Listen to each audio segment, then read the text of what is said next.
Nobres alunos, estamos de volta para a segunda parte da aula do sábado pela manhã. Hoje, dia 20 de março de 2021, pelo CEPEP, disciplina Gestão Aplicada 2, professor Eric Brasil, turmas Eletrotécnica 18 e Mecânica 10 de Paracuru. Sejam bem-vindos mais uma vez. E no bloco passado nós comentávamos a respeito da Revolução Industrial, alguns colegas aqui fizeram contribuições, intervenções, e um deles foi o Alisson, que não conseguiu se comunicar por conta do áudio, mas se comunicou comigo e falou da importância da indústria automobilística, das montadoras de automóveis, no ramo que corresponde ao desenvolvimento da Revolução Industrial. De fato, foram as indústrias de automóveis, não é? As grandes primeiras fábricas que revolucionaram o processo industrial, hoje estão entre elas. E aí nós citamos alguns exemplos formidáveis, como a Ford Motor Company, essa mesma Ford que se retira do Brasil agora, né? A GM, a chamada General Motors, que abriga marcas como a conhecida Chevrolet. E aí temos também outras montadoras muito famosas, importantes, uma Volkswagen, né, alemã. E lembrando que Ford e as empresas, a GM, são americanas, estadunidenses, mas também temos referências japonesas importantes, né, como a Toyota, temos referências francesas importantes, temos referências italianas, não é, como a Fiat, agora mudando um pouco aí a estrutura do seu capital, e outras mais, inclusive referências brasileiras, porque o Brasil também foi ou é um celeiro de uma produção automobilística, ainda é, inclusive de origem com algumas tecnologias nacionais, né? Não nos esqueçamos que, apesar da Troller ser uma divisão da Ford hoje, mas é um veículo de inspiração e de concepção brasileira, né?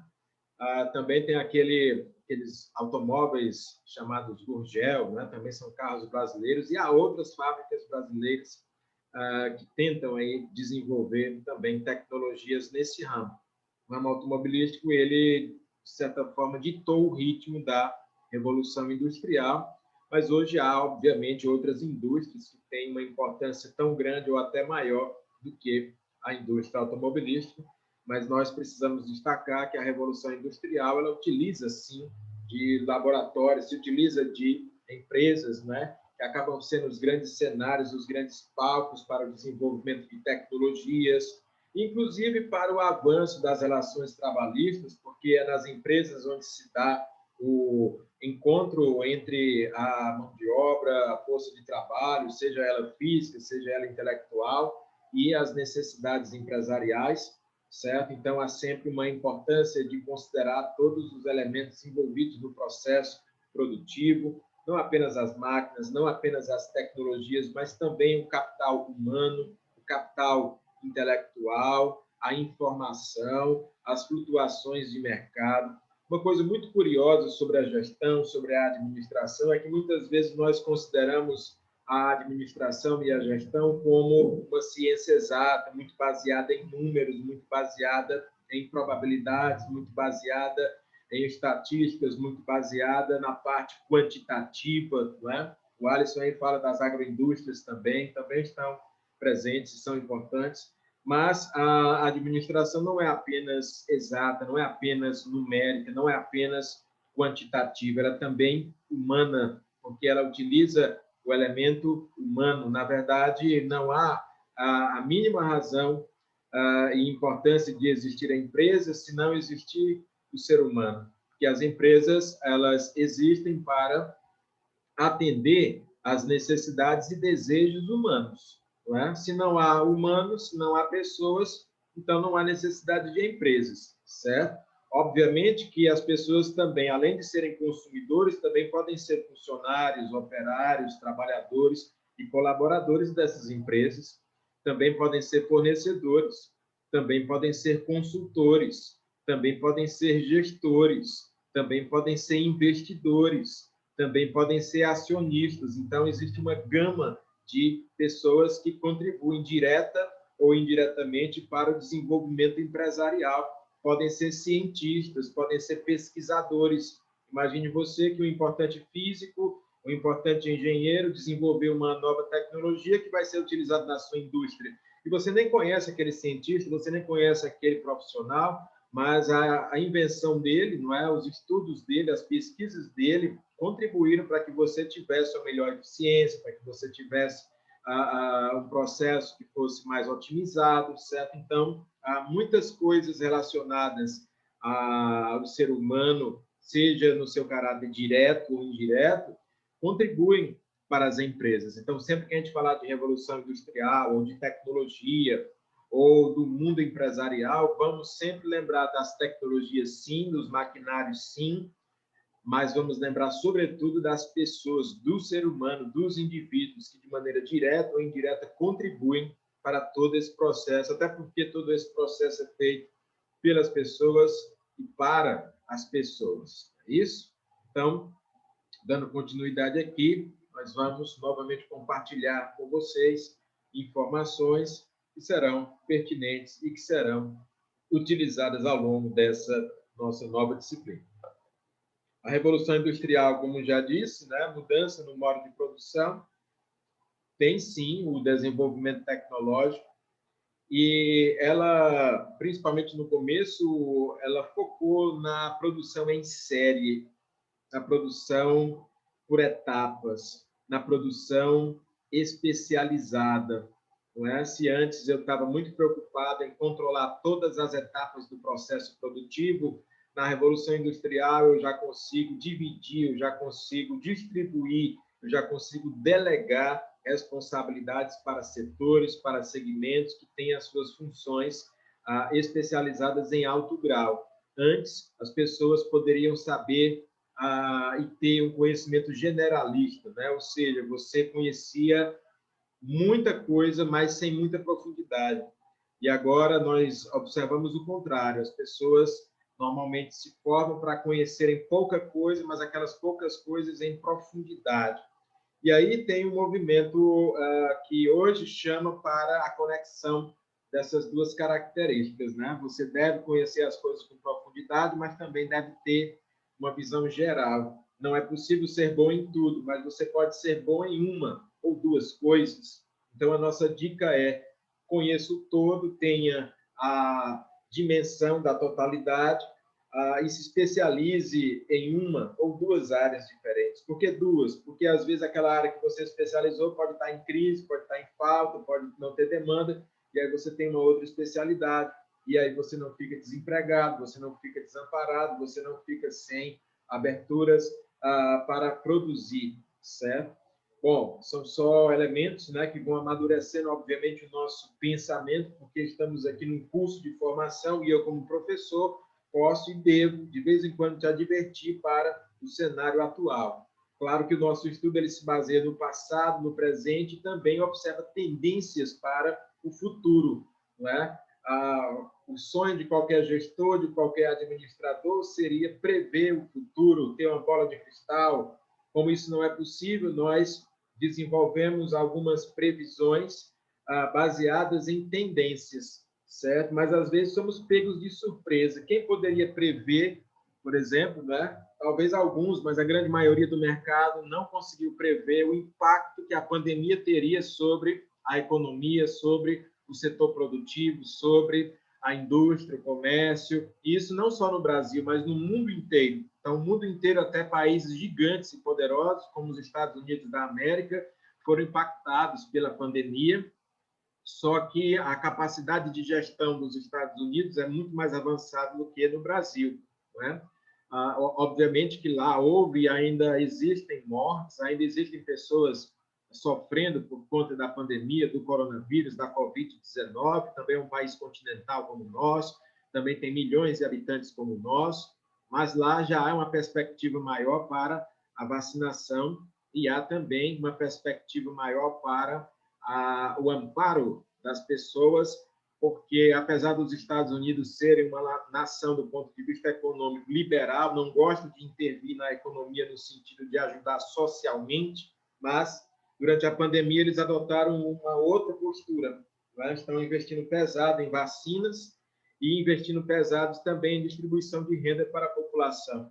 Então, você pode observar que lá nos Estados Unidos, um terço da população estadunidense está recebendo o equivalente ao que seria, que nós chamamos aqui de auxílio emergencial, só que estão recebendo um cheque pelos correios, né? Então, o governo está distribuindo essa renda para eles e estão tendo também a perspectiva de vacinação em massa, o que muito ameniza, não é? É algo que consegue mitigar, a palavra que aprendemos anteriormente, consegue mitigar os efeitos da pandemia. Outros países também, alguns sofrem mais, outros sofrem menos, mas todos têm sofrido. A economia mundial está encolhendo nesse momento porque nós estamos numa espécie de recessão mundial. E essa recessão, dessa vez, ela não se dá por conta de uma questão tipicamente econômica ou por conta de uma questão tipicamente tecnológica, não.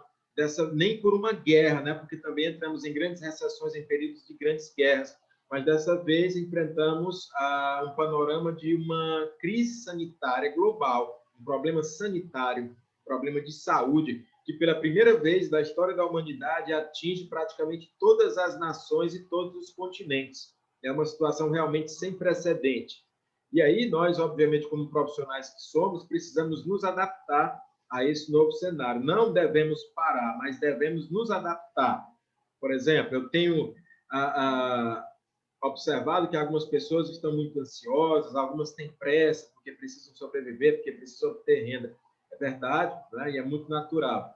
Mas se nós nos apressarmos demais, nós podemos ter uma consequência que é muito pior.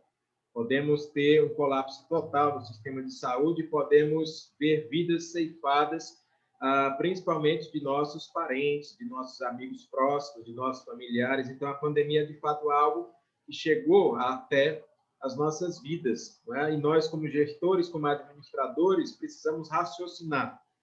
E raciocinando, em vez de negar o problema, nós precisamos buscar alternativas para o problema. Estou diante de um problema, o que fazer diante dele? Né? E aí, no ramo da educação, que é isso que nós estamos, nós decidimos não parar, nós decidimos continuar. Só que nós estamos continuando de uma forma adaptada. Ora, essa aula online ao vivo é uma tecnologia que nos permite essa adaptação. Temos aula, a aula é ao vivo, também é gravado, você estuda, você acompanha o conhecimento, você adianta várias disciplinas, você faz tudo aquilo que é possível fazer nesse formato, e quando a pandemia estiver, por assim dizer, dissipada ou pelo menos amenizada, nós poderemos ter aulas presenciais, de preferência que nessa época já tenhamos acesso à vacina, ou que pelo menos o grosso da população tenha, para que nós possamos gerar a segurança sanitária devida dentro da responsabilidade do bem maior que é a vida, né? Então, a vida ela é mais importante do que o seu direito de ir e vir.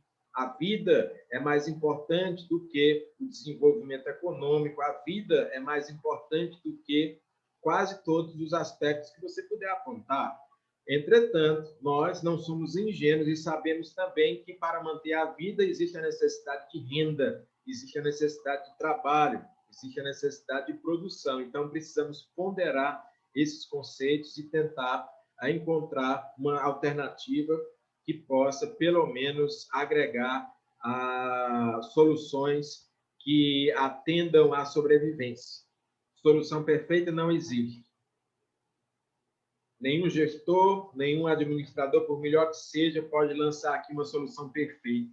Nem o presidente dos Estados Unidos consegue, nem a premier da Alemanha consegue, nem o presidente da França consegue, e nem os governantes brasileiros. Agora, o que pode haver é uma conciliação maior, não é?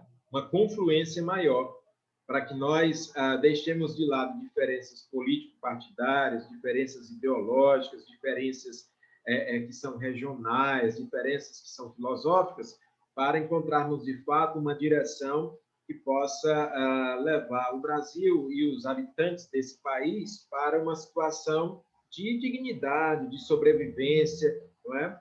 E vamos superar, com certeza, essa crise. Se vamos superar rápido ou lentamente, isso vai depender da maneira como gerenciamos. Daí a importância também da gestão, da administração presente nas nossas vidas, nas nossas empresas e nos nossos cursos de formação. Bom, vamos prosseguir, então, e nós, obviamente, temos aqui, já apresentamos até alguns conteúdos que vamos abordar nessa disciplina e vamos apresentar novamente aqui no compartilhamento de tela. E um deles, senhores, é o organograma, né? O organograma que muitos observam como sendo esses quadradinhos ou retângulos, que exibe o quê? O organograma nada mais é do que um gráfico, um desenho que aponta, que exibe, que mostra a hierarquia e os cargos nas empresas, as posições que cada um ocupa de maneira bem definida. Quem faz o quê, quem manda em quem, certo? Então, o organograma ele pode ter vários formatos e ele facilita a identificação das suas responsabilidades, das suas atribuições, ou de quem é responsável pelo quê, ou ainda a quem eu vou me reportar. Eu queria falar com o presidente da empresa, mas às vezes eu não posso, porque eu tenho que passar pelo supervisor, ou pelo gerente, ou pelo diretor.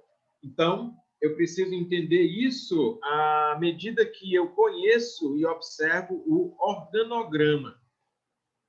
O organograma, por conceito, é um gráfico que exibe a hierarquia e a estrutura organizacional da empresa, certo? O que é hierarquia? Alguém aqui sabe?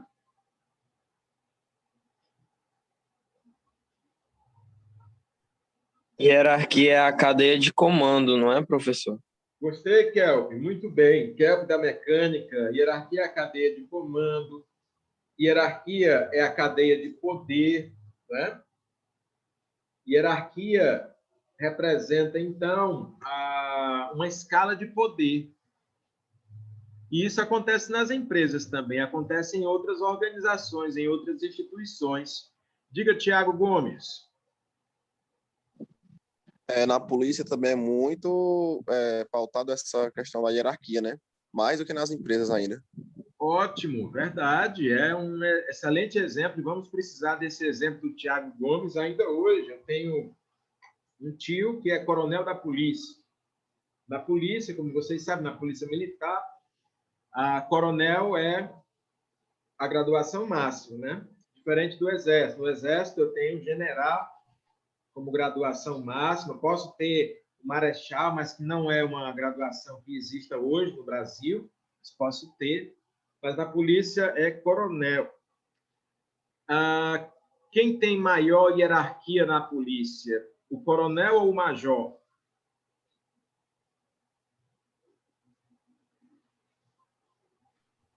O coronel, né, professor? Você acabou de dizer que a maior patente é o coronel. Pronto. Quem fala? Porque não estou vendo seu nome. É o Joanilson Brandão, mecânica 10, Paracuru. Genilson Brandão. Exatamente. O coronel tem maior hierarquia, né? Se comparado Professor, com o major. Diga, quem fala?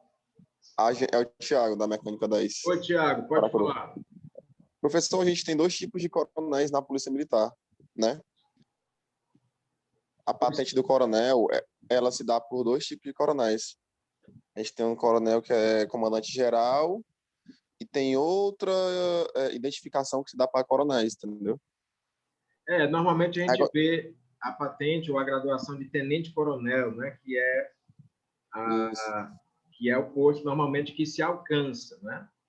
Assim como há também isso nos generalatos, né? Porque, na verdade, no meio militar existem não apenas as graduações, as chamadas popularmente patentes, porque o nome certo no Brasil nem é patente, mas as subpatentes ou subgraduações, né? Quer dizer, o general de exército mesmo é uma coisa muito difícil de ter, existem pouquíssimos, né? O coronel pleno mesmo é raríssimo. E aí tem graduações inferiores. Assim como tem também, por exemplo, a gente fala de patentes mais baixas, como tenente, né? Segundo tenente, primeiro tenente, e por aí vai. Mas aqui o assunto mais importante não é falar das polícias nem do exército, e sim falar da hierarquia, porque eu posso ter outras instituições com hierarquia. Nas igrejas, por exemplo, eu tenho hierarquia, né? Quem é que manda mais, o Papa ou o Bispo? O Papa, com certeza. Papa. Então, o Papa tem maior hierarquia. Quem tem maior hierarquia, o Bispo ou o Padre? Bispo. Bispo. O Bispo. O Bispo, então, tem maior hierarquia. Né? Então, eu posso identificar a igreja numa estrutura de organograma também, como se fosse uma empresa. Assim como posso fazer isso na polícia, como falou o Tiago, assim como posso fazer isso nas Forças Armadas, assim como posso fazer isso nas empresas, sejam elas industriais, sejam elas comerciais, sejam elas prestadoras de serviço, né? Assim como posso observar isso também nos órgãos públicos, assim como posso observar nas instituições sociais. Então, normalmente as empresas, normalmente as organizações, elas podem ser identificadas através de um organograma, né? Esse grande gráfico que, de maneira resumida, exibe os cargos, exibe as funções e exibe a hierarquia nas empresas. Claro que o organograma pode ter vários formatos. Esse formato, normalmente, com os quadradinhos ou com os retângulos, é o formato clássico. Mas eu posso ter formatos triangulares, eu posso ter formatos circulares, né? Nas escolas também existe o organograma, falando aqui o Galaxy J4, que eu não sei o nome, né? Mas é importante se identificar.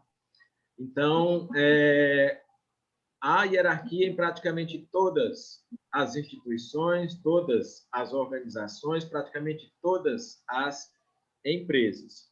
Algumas empresas têm um organograma mais vertical, onde fica muito bem definido quem é que manda lá no topo, quem é que obedece lá embaixo, mas algumas empresas são mais horizontais, onde a chefia se aproxima do colaborador, do operário, de maneira que não há uma relação muito clara de que ali um chefão todo-poderoso.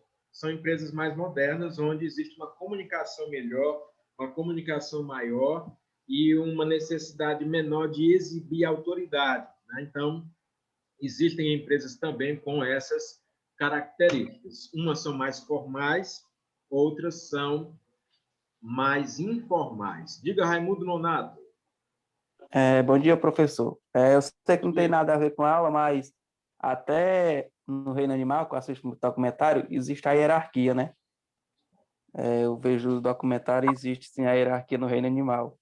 Pronto. Até no reino animal, na organização, entre aspas, social dos animais, pode haver hierarquia. Quando você observa, por exemplo, determinados animais sofisticados, como as abelhas, né? Elas obedecem uma determinada hierarquia.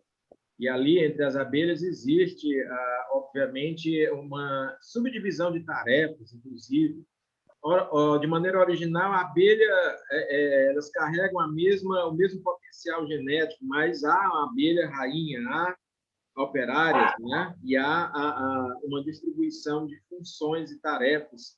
Isso é interessante, se observa isso sim no reino animal, principalmente em animais que normalmente operam em grandes agrupamentos, né?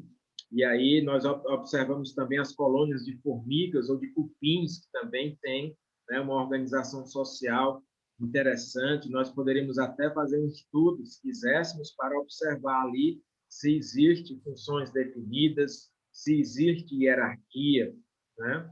Em animais maiores também é possível observar isso, né? Uma matilha de lobos também ali, há um lobo alfa, né? Onde ele tem maior hierarquia, e os demais respeitam essa hierarquia, não é verdade?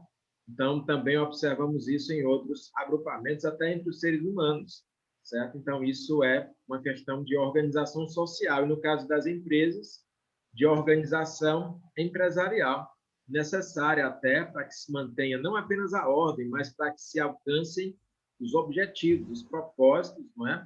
Para os quais a empresa ou a organização foi montada, foi criada. Nem sempre nós precisamos ser tão rígidos em relação à hierarquia. Isso vai depender das características de cada departamento, de cada empresa, de cada cultura organizacional. Quando eu falo cultura organizacional, me refiro aos costumes, aos hábitos que normalmente se tem naquele tipo de organização. Tiago aqui citou a polícia, as Forças Armadas. Nas Forças Armadas e nas polícias, normalmente eu tenho uma cultura de autoridade, uma cultura de hierarquia rígida, de protocolos, de formalidade, não é? Isso é uma característica típica de Forças Armadas, mas não apenas Forças Armadas. Algumas instituições tradicionais, como as igrejas mais tradicionais, elas também têm uma hierarquia rígida, também tem um organograma que é baseado na autoridade, que é baseado em protocolos, que é baseado em cargos, funções definidos. E muitas vezes você obedece, não é a pessoa, você obedece àquele cargo, àquela função. Né? Então, por exemplo, o Papa. O Papa, você observa que o papado é uma instituição muito antiga, não é? Tem séculos de existência e que, às vezes, você observa um Papa que ele é mais tradicionalista e, às vezes, você observa um Papa que ele é mais progressista, mais liberal. Às vezes, você observa um Papa que é mais erudito, que tem mais conhecimento, é mais estudioso, e outro que tem mais vocação para a ação, né? Para o contato direto com o povo. Às vezes você observa papas, infelizmente, que são maldosos, que cometeram crimes hediondos, até assassinatos, e outros papas que são considerados verdadeiros homens santificados do bem, que atuam para o bem maior da humanidade. Tem papas que só querem saber dos interesses de Roma, e tem papas que querem saber dos interesses de todos os países do mundo. Tem papas que privilegiam mais os países ricos e tem papas que privilegiam mais os países pobres. Tem papas que fazem defesas importantes dos direitos humanos e tem papas que são tradicionalistas demais, certo? Só que todos eles são papas, né? Então, quando aquela pessoa se torna o Papa, ela tem ali um cargo, não é? O que é o Papa? O Papa, ele é, além do maior líder da Igreja Católica, ele é também o chefe de Estado de um país chamado Vaticano. Então, mesmo que você não seja católico, mesmo que você não tenha religião, mesmo que você considere que a Igreja Católica tem uma abordagem que não é correta, mas o Papa, quando ele chegar no outro país, ele precisa ser recebido como um chefe de Estado, como se fosse o presidente de uma nação, porque o Vaticano é um país, é o menor país do mundo. O Vaticano tem soberania. Então, às vezes, a gente brinca dizendo que o Papa ele mora na Itália. Alguns dizem que o Papa mora em Roma, mas, na verdade, o Papa mora mesmo no Vaticano. O país, a Itália, tem a cidade de Roma, e dentro da cidade de Roma tem um país independente chamado Vaticano, não é? E aquele país tem as suas próprias leis, tem as suas próprias regras, tem a sua própria hierarquia também. Uma vez, um amigo meu me relatou que foi para a Itália e fez uma viagem a Roma, e chegando em Roma, ele decidiu visitar o Vaticano. E tentou entrar no Vaticano. Ele era turista, né, brasileiro, lá na Itália. Ele foi detido, porque ele não pode entrar no Vaticano sem autorização. Porque ele viajou para a Itália. E, estando na Itália, ele pode ir para Roma, livremente. Mas ele não pode entrar livremente no Vaticano, porque para entrar no Vaticano ele precisa de outra autorização, porque se trata de outro país, né? Então, são curiosidades aí que a gestão também nos traz, né? Isso depende de religião, isso, na verdade, é para ilustrar aqui o nosso assunto do organograma, das hierarquias, dos cargos e funções, né? Mas só para ilustrar ainda mais, o Vaticano ele tem até um exército, um pequeno exército, né? Uma pequena guarda, que é a chamada Guarda Suíça, né? Que são soldados que têm a iniciativa proteger o Papa, garantir a segurança do Papa, garantir a segurança daquele país chamado Vaticano, né? Então, o Papa normalmente é um homem santificado, mas ele também precisa de um exército, ele também precisa de administradores, ele também precisa de funcionários, ele também precisa de uma estrutura que permita aquele país funcionar, não é isso? Então, o Vaticano também movimenta finanças, também movimenta tudo aquilo que um país normal poderia movimentar, também tem soberania, também tem território, não é? E aí é claro que, pelas dimensões diminutas daquele país, é claro que ele tem algumas limitações, né? Mas ainda assim é um país. Bom, eu vou encerrar essa reunião. Em 2 minutos, nós retornamos e damos continuidade aos nossos assuntos. Até daqui a 2 minutos.